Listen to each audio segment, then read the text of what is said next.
Hi guys, welcome to Only Maths Tutorial Point. Today we are going to deal with do this exercise of chapter real numbers class 10th. Okay. Today we are going to deal with page number 3 and 4 first two sums. Okay, let's start. So, what is given in the page number 3? Find Q and R for the following pair of positive integers a comma b satisfying a equal to bq plus r. So where a equal to bq plus r, we call it as division algorithm or Euclid algorithm. Okay. So based on that algorithm, we have to evaluate, we have to solve this sum. Okay. So what is given here? A equal to 13 and b equal to 3.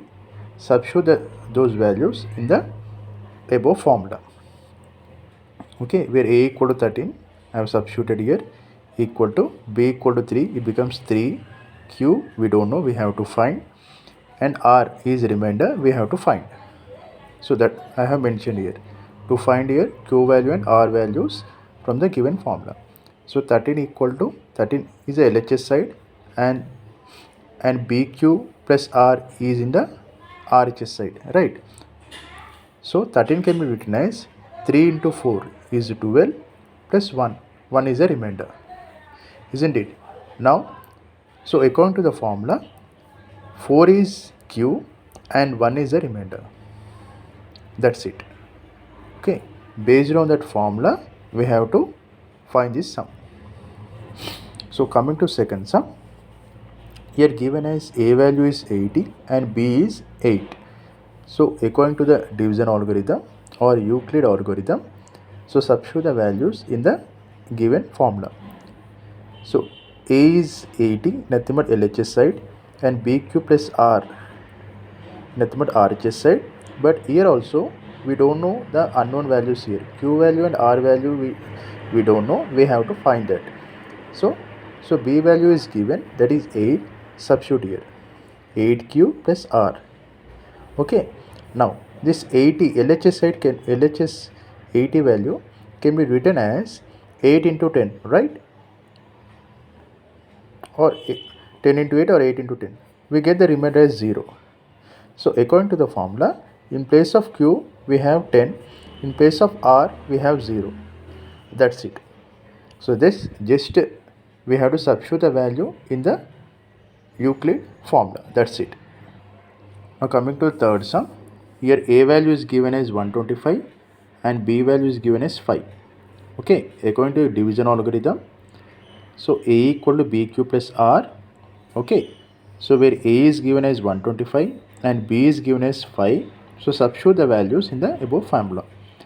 So LHS is 125, so here it becomes 5q plus r in nothing but RHS side. Okay, so 125 can be written as 5 into 25, right? 25 into 5 or 5 into 25, we get 125. So we don't get any remainder, therefore the remainder equal to 0 plus 0. This 25 is r value, sorry, q value, and 0 is the remainder. That's it. So coming to fourth sum, he given as a equal to 132 and b is 11. So according to division algorithm, a equal to bq plus r, substitute the values in the above formula. So here also we have to find the unknown values here, q and r. Okay, so take 132 as LHS side. So how can we written that 132 as a product of two terms? So here I have written 11 into 12. 11 into 12 is 132. So we don't get any remainder.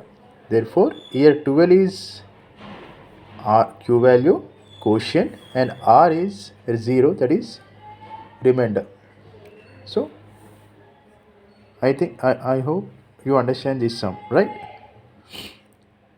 Then we go to the second sum. Okay, the second sum, what is given? Find the HCF of the following by using Euclid algorithm. Okay, in the first sum it was given as 50 and 70. So before going to the first sum, let me explain with second, third and fourth, so that it will be easy for you to understand the first sum. Okay, so what is given here? 96 comma 72.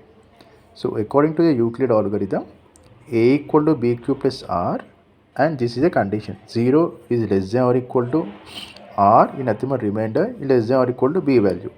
Okay, the quotient, the product of the quotient. Now among the given two observations or given values, which is the largest value here? 96 is the largest value.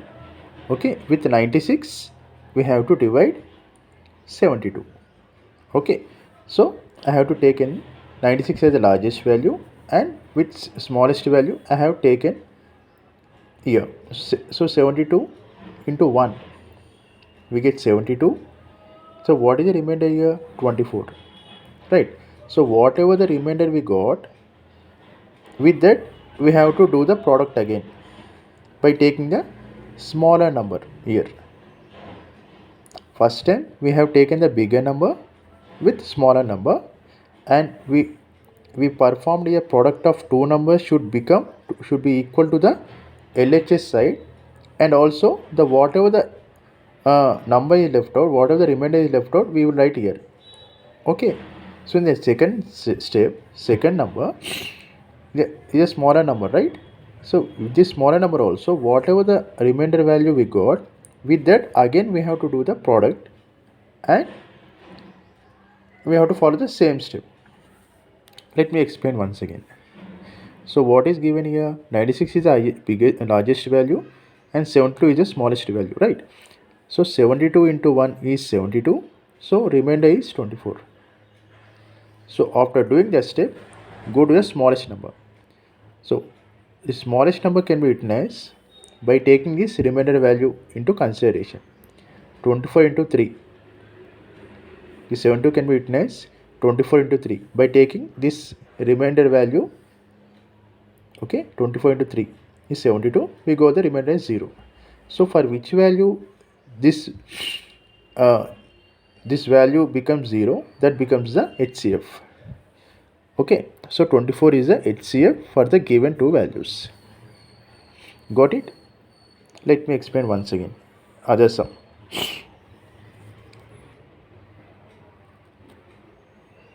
See here, in the third sum, it is given as 300 and 550. So among these two numbers, 550 is the largest number and 300 is the smallest number, right? So take the bigger number and do the product by considering smaller number to get the resultant, to get the LHS side. But we don't get, right? So 300 into 1 is 300, and remainder value we got 250, right? So whatever the smaller number is there here, again we have to take as a divisor or LHS side. So remainder part into consider as a product. So 250 into 1, okay, plus 50. Okay, so again it is not divisible, right? Whenever the remainder is 0, then only we can say that it is exactly divisible, right? So again still we have to continue till we get the remainder as 0. So take again this 250, this b value as LHS side. Okay, so 250 can be written as the product of two numbers, 50 into 5, 250. So here the remainder is 0, right? So for which value this becomes, the given values become 0, okay, that value becomes the HCF of the given two numbers. Got it? Now coming to last sum, fourth sum. Here it is given as 1860 and 2015. So in any sum we have to mention the formula, guys. So formula gives the weightage for you. So based on that formula we have performing this sum. Okay, so in exams also better to write the formulas. Okay, here among these two observations, two numbers, 2015 is the largest number, 1860 is the smallest number, right? So with smaller number we have to divide bigger number. Okay, so 2015 is LHS side, so 1860 into 1 is 1860 plus remainder we get 155. Here also the remainder is not 0, so still we have to continue the steps. So because it is not having remainder 0, so that's why we are considering again this b value as LHS side. So 1860 is equal to, so this can be written as a product of two numbers, 155 into 12. So 155 into 12 becomes 1860, then we get the remainder 0. So for which value this becomes 0, for which value the given values become 0, then that value becomes the HCF of the given two numbers. Sorry, HCF of the given two numbers. Okay, I hope you understand this sum. Thank you.